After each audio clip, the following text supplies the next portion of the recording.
Bonsoir à tous. Que de sujets ce soir dans votre émission Les Traits du Temps. Mais un retiendra tout particulièrement notre attention. La restitution du patrimoine africain. L'annonce faite par le président français de sa volonté de restituer à l'Afrique ses biens culturels pillés ouvre le débat sur la question de la réappropriation culturelle par les peuples de leurs artefacts. Pour en parler, M. Stéphane Millet, anthropologue, docteur en histoire d'art ancien, et à ma gauche, maître Seydina Issaba, avocat au barreau de Dakar. Avocat, oui, mais également fervent militant. Et je suis désolé de le dire, mais les restitutions dont nous parlons ce soir, je les estime sans importance. Sans importance? Comment sans importance? Comment osez-vous minimiser des actes aussi importants que cela? Comprenez bien le sens de mon propos, professeur. Ce que nous exigeons en tant qu'Africains, c'est la restitution d'objets aussi importants pour leur valeur que pour leur symbolisme pour le continent. Un exemple, maître. Donnez-nous un exemple. Ninkinanka. Ninkinanka? Mais c'est impensable. Ah bon? Et pourquoi? Mais maître, c'est comme si vous demandiez aujourd'hui la restitution du fameux diamant du Swaziland. Professeur, que savez-vous exactement sur Ninkinanka? Ninkinanka, c'est un coffret d'or et de pierres précieuses que le jeune roi Amadou, dit Doudou le Magnifique, a gracieusement offert à mon pays. Ninkinanka est tout ce que le chemin de votre imaginaire ne peut entreprendre. Dans votre chair, dans votre sang, il ne peut y être inscrit. Alors là, maître, excusez-moi, mais je pense qu'on est en train d'aller sur les routes des légendes africaines. Excusez-moi. Professeur, les légendes africaines ne sont pas des légendes urbaines. À l'origine, un pactélien un prince chasseur à Ninkinanka qui en fit un grand roi africain.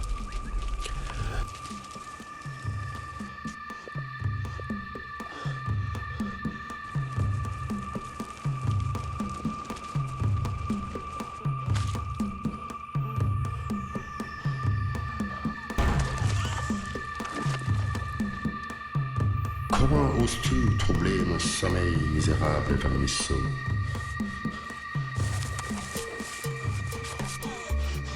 Qui es-tu? Ah, grand roi, je ne savais pas que c'était vous. Je dormais. Ninkinanka, peuple servi. Ninkinanka, pourquoi me cherches-tu?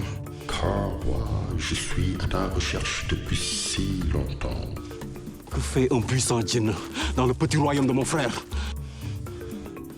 Je veux une place dans ton royaume.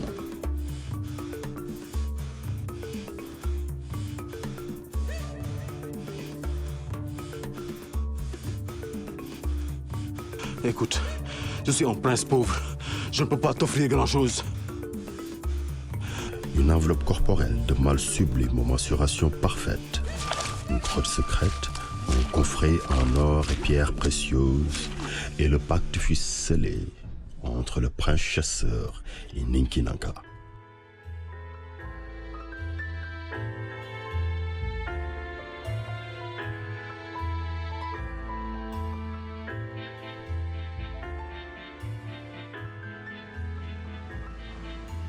Cette personne. Il en faut 6 influentes et une profane, et des sacrifices et des incantations particulières.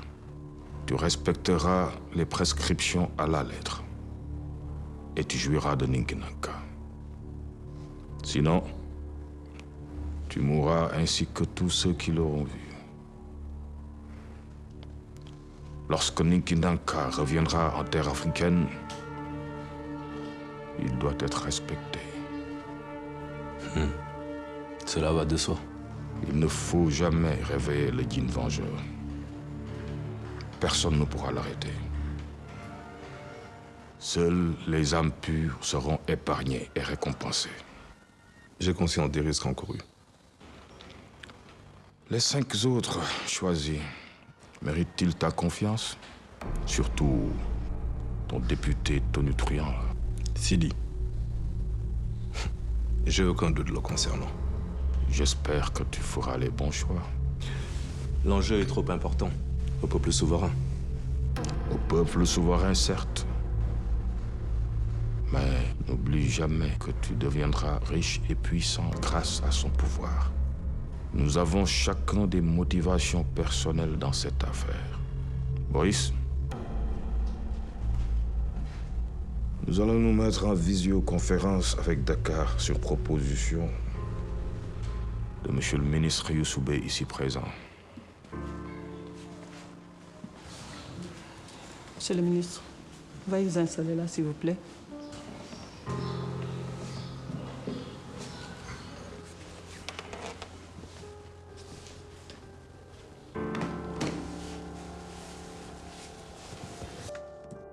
Connexion établie. Parfait, Boris. Nous te recevons 5 sur 5. Alors, comment se porte tout le monde à Paris? Nous avons dû transformer le dîner traditionnel en déjeuner. Du yassa poulet. D'ailleurs, Madame Silla s'est surpassée. Ah oui, je l'admets. J'avoue que, avec ça, je ne pourrai plus rentrer dans mes chemises. Ce qui ne fera pas mon affaire. Soyons sérieux, messieurs. Ibrahim Sey est coincé en Afrique centrale. La liaison est, disons, impossible avec lui. Excuse acceptée. Nous pouvons démarrer. En effet.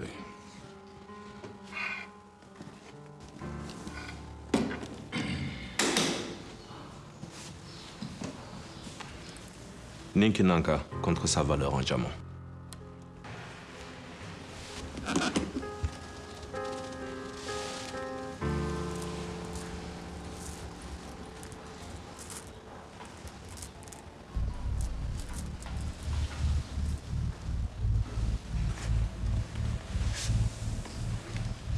Pierre précieuse contre pierre précieuse. Parole tenue contre parole tenue. 1 million d'euros pour l'équipe de Tapo et tous les maillons de la chaîne de Paris. Je gère Dakar. Tout est clair? Parfaitement clair. Bonne chance pour la suite des opérations. Vous en aurez besoin. À dans 8 jours alors, à Dakar ici même. Au revoir.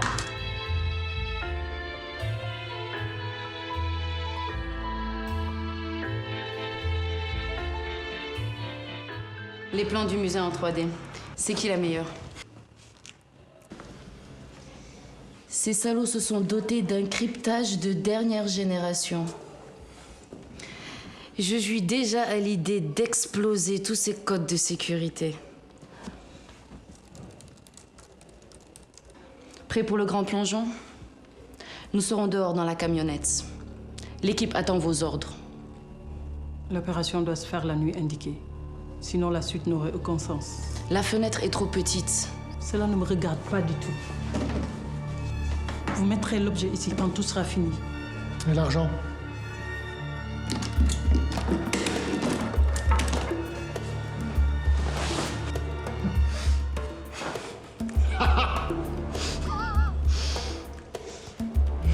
Les termes du marché sont respectés.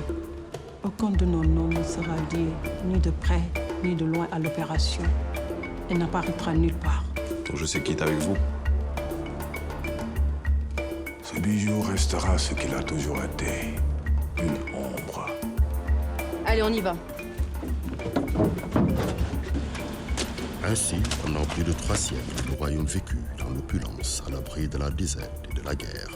Le nouveau roi confia le secret du pacte à sa jeune épouse qui en parla à son roi de père. Un être cupide et rancunier. Ils voulurent s'emparer du coffret précieux.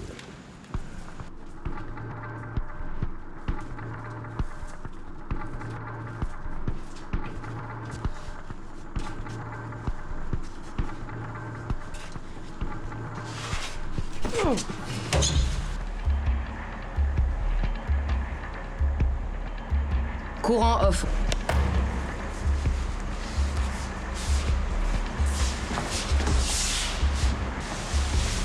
Le Tchilkiri apparut et les métamorphosa en pierre.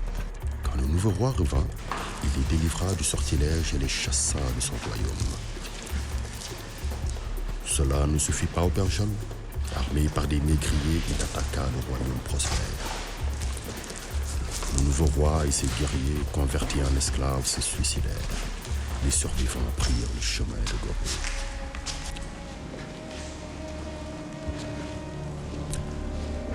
Quand le traître retourna à la grotte pour s'emparer du coffret, la force de sa cupidité libéra le djinn guerrier, le vengeur qui le tua pour préserver Ninki Nanka, dont il est le gardien devant le Dieu suprême. Cible en vue. On attend que vous. Attendez mon signal. Code de sécurité désactivé. Je répète, code de sécurité désactivé. À vous, Ninki Nanka. La vengeance du vengeur perdura jusqu'à ce qu'elle aimait pure, celle d'un jeune roi jetant un sortilège pour en protéger le monde et offrit le coffret à un explorateur. L'objet magique atterrit dans un musée à Paris, où il est resté inviolé jusqu'à nos jours.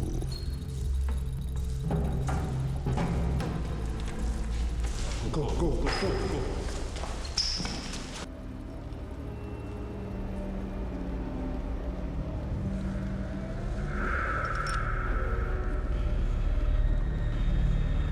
Enfin libre.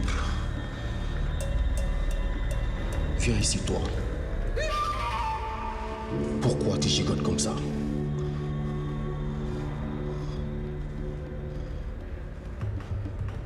On y va?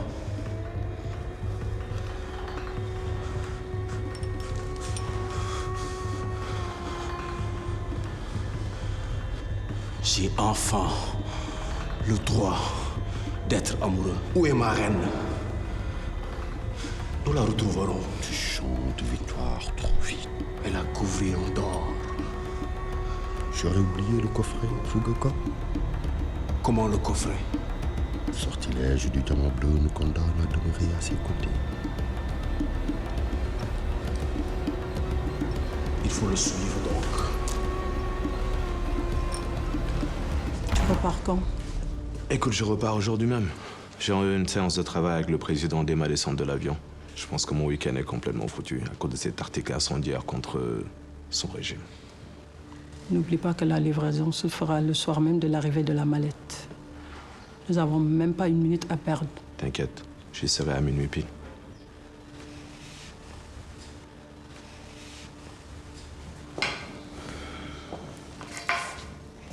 Au fait, en parlant de motivation, je connais la mienne. Quelle est la tienne?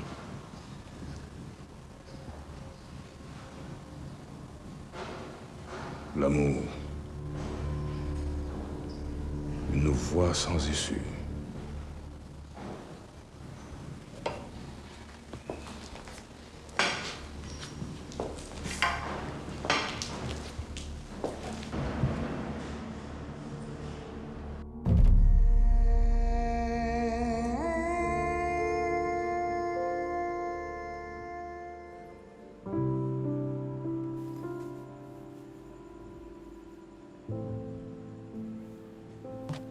Maman, je t'ai fait du thé. Ça va te faire du bien. Merci beaucoup, mon chéri.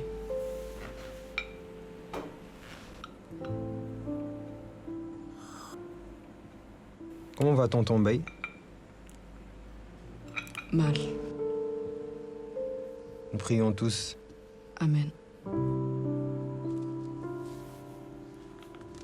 Grand-mère m'a remis l'argent de poche. Ça vient de papa. 10 000 francs. Elle pense que c'est avec 10 000 francs qu'on va survivre. Elle nous prend pour qui, cette femme-là? De toute façon, mère Sénoubé, elle ne perd rien pour attendre. Et si ça continue comme ça, je risque de couper tout contact avec votre père. Qu'est-ce qu'on peut faire avec ça? C'est avec 10 000 francs que je vais élever mes 2 enfants? C'est avec 10 000 francs que je vais vous nourrir? T'es-tu demandé ce qui retient papa loin de nous? Je m'en fous. Ton père nous a abandonnés depuis 15 ans. En tout cas, ce n'est pas normal. Si j'étais toi, je contacterais le ministère des Sénégalais de l'extérieur. Mais je n'ai pas de jugement à porter, car vous êtes mes parents, et je n'ai rien à dire. Ce qui me plaît en toi, c'est qu'on n'a pas besoin de te fixer tes limites. Tu sais où t'arrêter.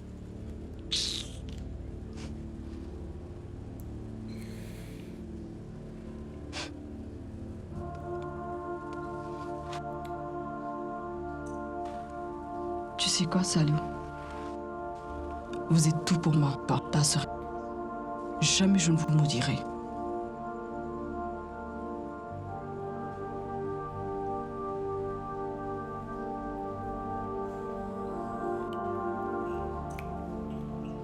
Pas mal le thé. Tu t'es surpassé, faux adulte. Bon, j'y vais. Tu vas où? J'ai réunion, mon autre zira annuel, tu as oublié? Et les sorties autorisées, c'est juste les week-ends. Là, on est en pleine semaine. C'est la dernière fois. D'accord, mais tarde pas trop. Ok.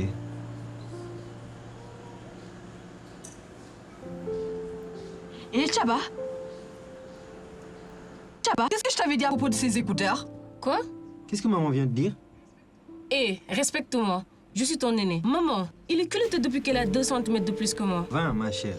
Hé, donne-moi ces écouteurs. Tu vas gérer autre chose que la taille de ton frère. En plus, Mère Diop m'a dit que tu ne salues personne dans ce quartier. C'est comme ça que je t'ai éduqué, Chaba. Pourquoi tu veux pas prendre exemple sur ton frère? En plus, tu étais où jusqu'à maintenant? J'étais chez une amie. Une quoi? J'étais chez une amie, maman. Chaba? Assalamu alaikum. Ouais, Imam?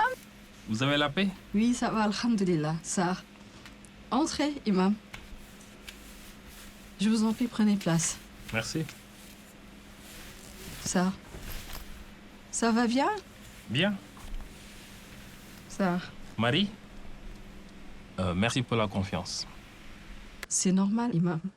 On a grandi ensemble dans ce quartier. En plus, tu es l'ami de mon grand frère, Fatih. Justement, Fatih et moi sommes en train de trouver une solution à l'amiable. En plus, Baïtir, c'est un parent proche. Et rien ne doit ébranler cette grande famille. Il t'a appelé? Non, pas du tout. Mais pourtant, Mère Seyneb m'avait assuré qu'il le ferait. Vraiment, je trouve cette situation insultante pour la famille et pour notre religion. 15 ans, Imam. Quand j'épousais Baïtir, j'avais que 15 ans. Il m'abandonne 2 ans après, avec ma fille. Et j'étais enceinte de Saliou. 15 ans que je gère mes enfants. Imam, je n'en peux plus. Je suis fatiguée. Je suis jeune et je veux refaire ma vie. Mais je suis coincée dans ce mariage.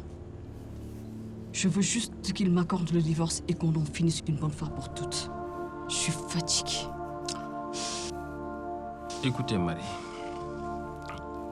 Sois forte. Tout ça devait arriver. C'est ton destin. Je ferai tout ce qui est à mon pouvoir pour ramener Baïtir à la raison. Sois forte et laisse tout entre les mains de Dieu. J'ai appris pour Mbaye. Je me suis rendu aussitôt à l'hôpital. Un terrible accident. Nous avons fait des séances de prière avec le quartier pour sa guérison. Maman, il y a quelqu'un qui demande après toi. Ah bon? Qui c'est? Je le connais pas, c'est un monsieur, je viens de le voir. Ok, j'arrive. J'allais juste partir. Jërëjëf, Imam. Sache que toi et Aïda, nous sommes à votre côté. Jërëjëf, merci, Imam.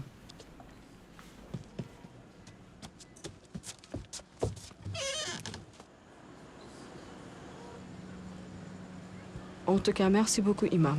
À bientôt. Merci. Oui, monsieur. Bonjour, madame. Bonjour. Vous allez bien? Oui, ça va, merci vous-même. C'est bien Marie Silla, épouse de Baïtir Camara? Oui, c'est moi-même. Ceci est pour vous. Ça vient d'où? Ça vient de l'agence immobilière Nofly. Ok, je le prends. Signez ici, s'il vous plaît. Merci.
Tous les documents de transfert de l'objet d'art africain sont OK. Et pour le livreur?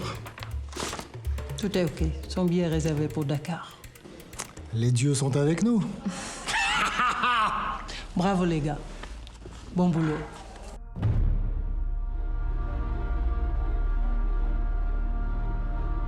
Sinon, monsieur, j'espère que Batch et Boris prendront soin de cette maladie jusqu'à bon port. Rassurez-vous, chers amis. Tout se passera bien. Si je comprends bien, il devrait arriver ce soir, avec la mallette. Ah non, surtout pas. Il se trouve tout simplement que un livreur va s'en charger. En effet, nos noms ne peuvent pas apparaître dans cette histoire, vous comprendrez. Dans ce cas, à la richesse. Au pouvoir. À Nikinonka.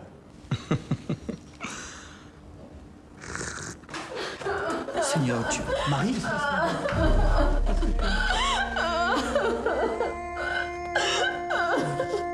Marie, qu'est-ce que tu as?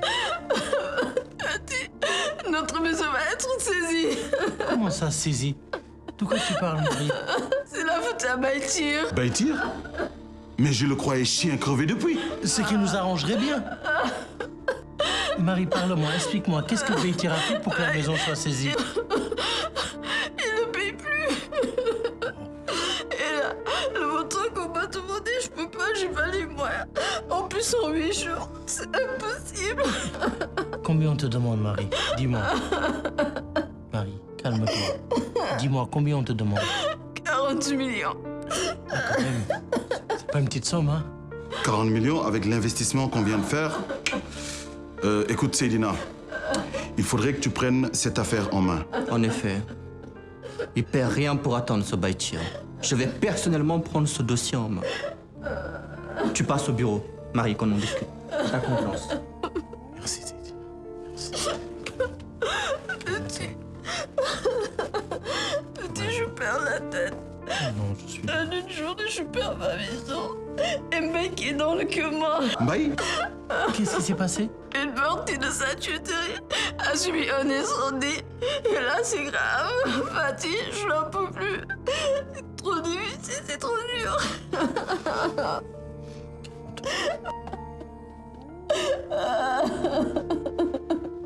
Toi, ça va aller.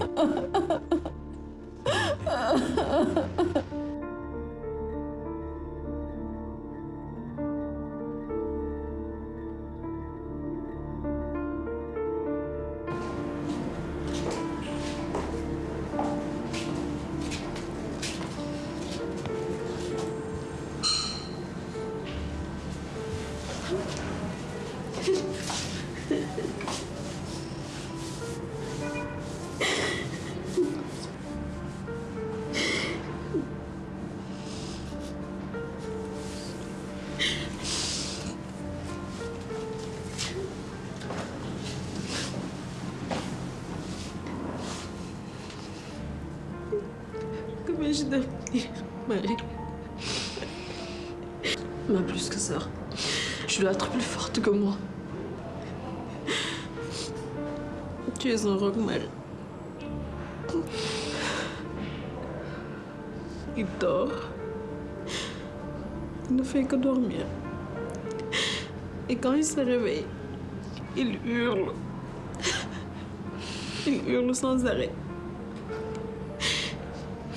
Ils ont dû le mettre sous calmant. Il dort depuis. Je ne peux même plus lui prendre la main. T'inquiète pas, Aïda.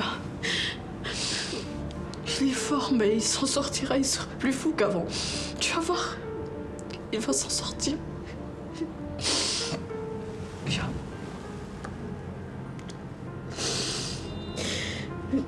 Ça va.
Même au bout du rouleau, tu es magnifique, mon chaton beauté. Tu penses que j'ai le temps de m'amuser?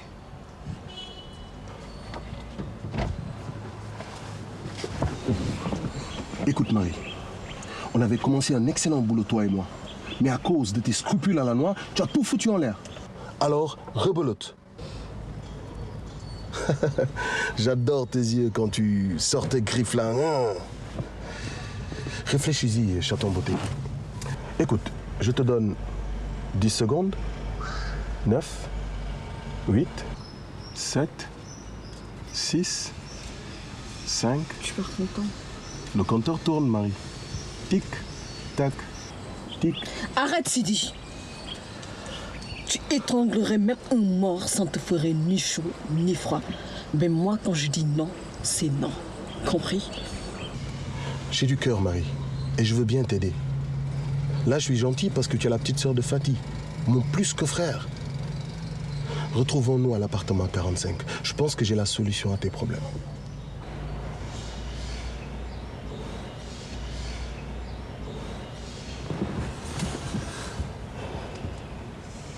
J'ai pas le temps. T'as pas le choix, Marie. Si je m'impatiente, tu perds la maison. Alors, vivre ou mourir, that is a question. Je vais voir Aïda.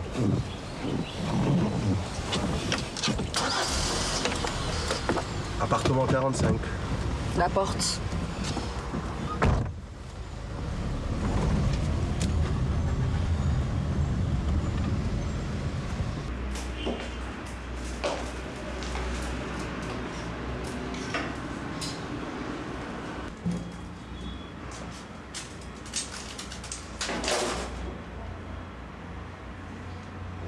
Je t'ai apporté de quoi manger. Tu as sauté le petit déjeuner. Tu ne peux pas sauter le déjeuner encore? Tu penses que je peux manger quoi que ce soit? Mon frère lutte entre la vie et la mort. Que vais-je devenir sans lui?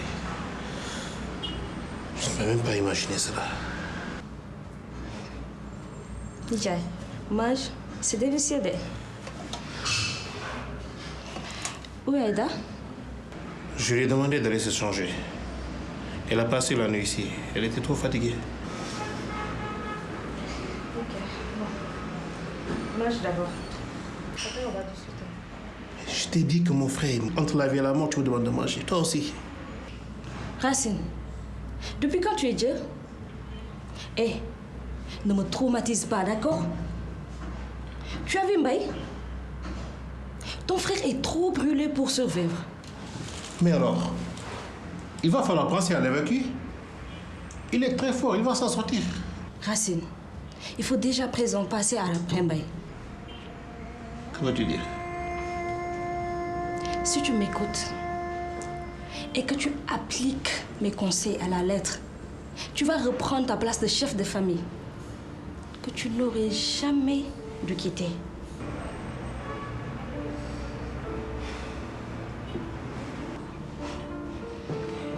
Mange d'abord.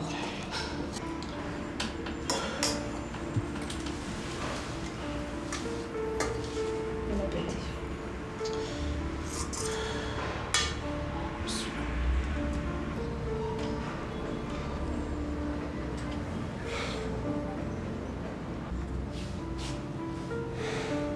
C'est pas mieux comme ça?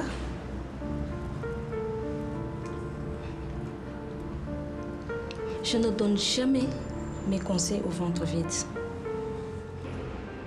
Tu sais que tu as raté ta vocation? Croque-mort. Si je te suis bien, mais va mourir.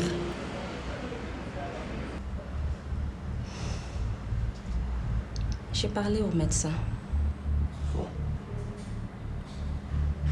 Et s'il passe la nuit, c'est un miracle.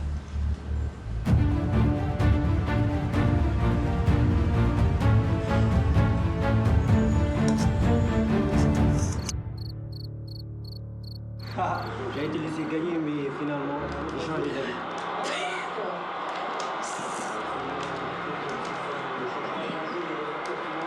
Doucement, Tchaba, c'est pas comme ça que tu vas y arriver, hein.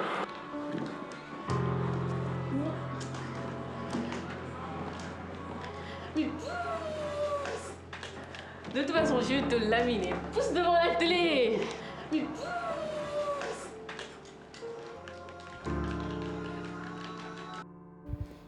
Je peux tout perdre dans cette vie. Mes loisirs, mes biens, mon équilibre. Mais eux, mes enfants ne méritent pas de souffrir. Cette maison est leur nid. Je ne peux pas la perdre. Je ne peux pas. Je ne peux vraiment pas la perdre. Et là, j'ai pas le choix. Je ne peux pas me permettre. J'ai pas le choix. J'ai vraiment pas le choix. Même les lionnes, aussi braves soient-elles, peuvent avoir des mauvais jours. Ça va aller. Et voilà, j'ai rien eu. Alors, qu'est-ce que je peux faire pour toi? La mission, je l'accepte.